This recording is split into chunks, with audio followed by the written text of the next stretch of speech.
आपणही ज्येष्ठ आहात महाराष्ट्रामध्ये, आपणही कोणा समाजाबद्दल भूमिका घेताना जपून भूमिका घ्यायला पाहिजे. आणि राहिला प्रोफेसरचा विषय, तर आपले प्रिन्सिपल बाळासाहेब ठाकरे होते, आम्ही पण त्याचे सैनिक आहोत.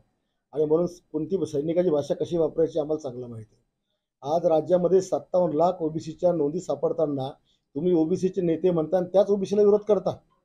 हा, आणि आमच्या विरुद्ध आंदोलन करता. अरे आम्ही पण लोक सगळे मराठा आहोत, पण आम्हाला ओबीसीची सवलत आहे.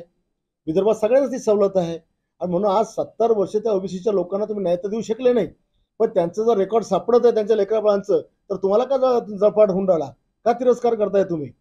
आणि म्हणून माझी जे काही भाव हे आहे, तुम्ही ज्या करोडो लोकांना जो तुम्ही तिरस्कार करून आले, त्या उद्वेगातनं माझी ती प्रतिक्रिया आहे.